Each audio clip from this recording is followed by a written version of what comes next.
Mereka mengawasimu bersembunyi di antara dedaunan dan dahan pohon, celah-celah dan bebatuan, melihat lebih banyak warna darimu. Makhluk-makhluk mengagumkan ini adalah laba-laba peloncat, dan para ilmuwan terpukau oleh mata mereka yang tampak sederhana tapi bisa melakukan hal-hal hebat.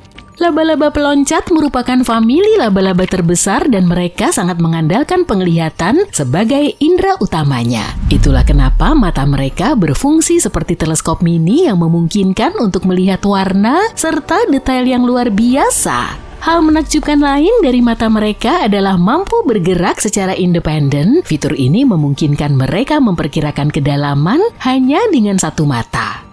Laba-laba peloncat juga memiliki 6 mata pendeteksi gerakan yang membuatnya memiliki penglihatan hampir 360 derajat. Kemampuan super ini membantu laba-laba mengidentifikasi ancaman dan juga mangsa dalam waktu singkat. Laba-laba peloncat jantan juga penari yang hebat. Untuk menarik perhatian laba-laba betina, mereka melakukan tarian kecil dengan memukul-mukulkan perut ke tanah dan menggerakkan kaki di udara. Saat melakukan itu semua, laba-laba jantan mengetuk-ngetukkan kakinya ke tanah dengan sangat cepat hingga tidak terdeteksi mata manusia. Fitur mengejutkan lainnya yang membedakan laba-laba ini dari aranida lainnya adalah mereka tidak menggunakan jaring untuk menjebak mangsa. Lompatan mereka begitu baik sehingga tidak membutuhkannya, tapi bukan berarti mereka tidak bisa menghasilkan sutra. Beberapa laba-laba peloncat membuat tenda dan tempat berlindung kecil untuk bersembunyi dari hujan dan pemangsa di malam hari. Selain itu, saat laba-laba ini melompat, ia menambatkan diri pada seutas jaring untuk berjaga-jaga kalau meleset dari sasarannya.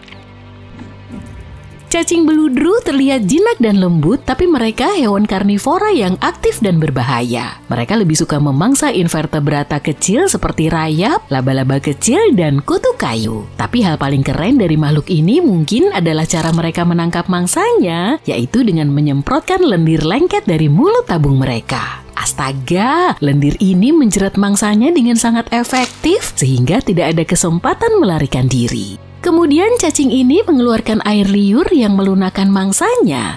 Setelahnya cacing ini secara bertahap menggigit makanannya dan menariknya ke mulut. Jika ada bagian yang tidak tercerna, maka akan dikeluarkan melalui bagian belakang tubuh cacing. Ngomong-ngomong, lendir menjijikkan itu juga bisa berfungsi sebagai alat pertahanan diri. Kamu nggak bisa menghapus ini dari memori, kan?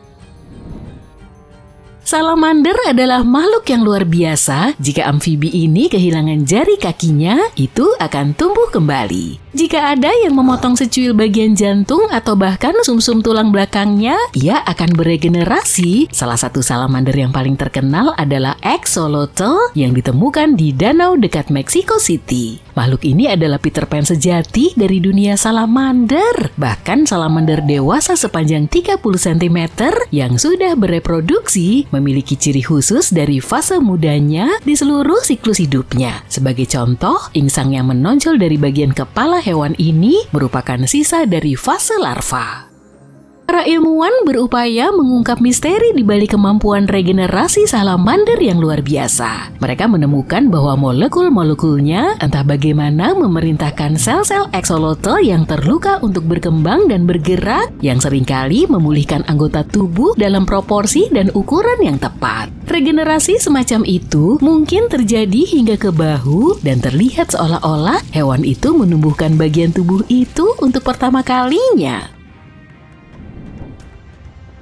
Kamu mungkin tahu soal kadal yang melepaskan ekornya yang masih menggeliat saat terancam?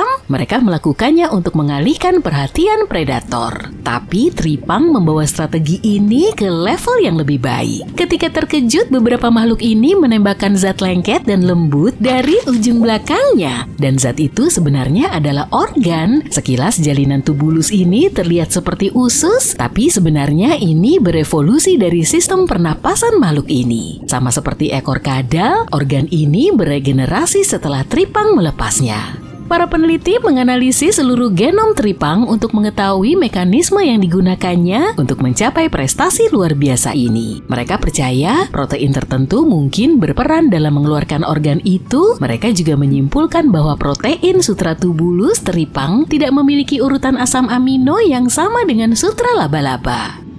Di sisi lain, protein ini juga terdiri dari rantai asam amino yang panjang dan berulang-ulang. Penemuan ini mungkin berarti bahwa pengulangan yang begitu panjang kemungkinan merupakan struktur yang sama pada banyak protein sutra, bahkan ketika mereka berevolusi secara independen.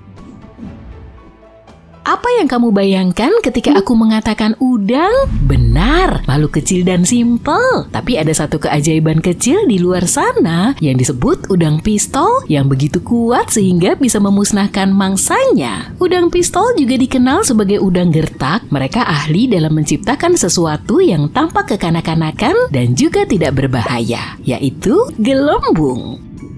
Tapi ini bukan gelembung biasa ya. Gelembungnya menghasilkan suara lebih keras dari pistol serta panas yang sangat tinggi. Udang pistol tidak hanya mampu mengirim gelembung-gelembung mematikan untuk melenyapkan mangsanya, tapi juga bisa menghujam ke dalam batu untuk membuat liang dan melindungi liang itu dari udang lain. Untuk melakukan keajaiban ini, makhluk ini menggunakan satu capit besar yang sering tumbuh hingga setengah ukuran tubuhnya.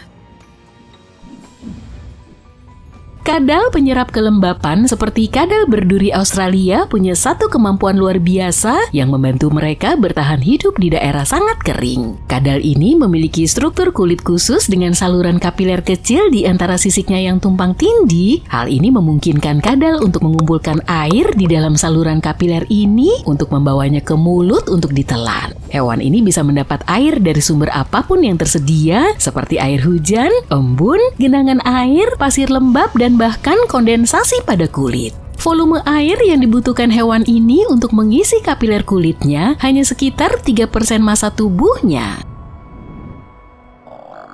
Kata kayu memiliki kemampuan luar biasa untuk membekukan hingga 60% tubuhnya guna bertahan hidup di musim dingin. Tapi bukan itu saja, kata kayu Alaska juga berhenti bernapas dan jantung mereka berhenti berdetak. Berkat hal ini, kata kayu ini bisa hidup pada suhu hingga minus 16 derajat Celcius. Pada musim semi, mereka kembali seperti semula. Untuk memasuki kondisi setengah beku ini, kata kayu membangun konsentrasi glukosa yang tinggi di dalam jaringan dan organ tubuhnya. Kadar glukosa bisa mencapai 100 kali lipat dari normal. Gula bertindak sebagai krioprotektan. Ini mencegah kristal es terbentuk di dalam sel hewan. Jika tidak, kristal-kristal tersebut dapat menusuk pembuluh darah dan merusak jaringan.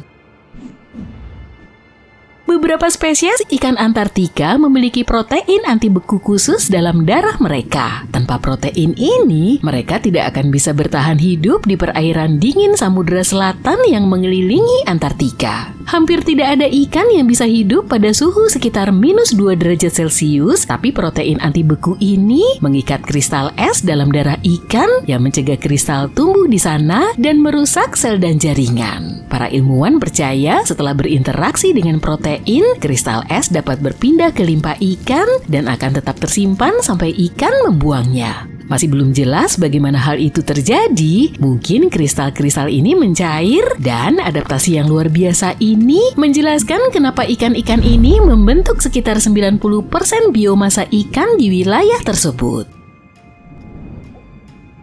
Cacing tabung adalah makhluk luar biasa. Mereka dapat hidup dalam campuran air sangat panas akibat magma dan air laut beroksigen. Dulu para ilmuwan mengira dasar laut yang dalam tidak memiliki kehidupan. Tapi pada tahun 1977, mereka menemukan cacing tabung raksasa yang hidup di sepanjang celah Galapagos sekitar 2,5 km di bawah permukaan laut. Makhluk-makhluk ini tumbuh subur di ventilasi hidrotermal. Cacing tabung hidup di sana dikelilingi kegelapan total. Bagian dasar tubuh mereka berada di dalam cairan hidrotermal yang panas, air yang penuh dengan elemen dan senyawa terlarut. Sementara itu, bagian atasnya menjulur ke air laut beroksigen.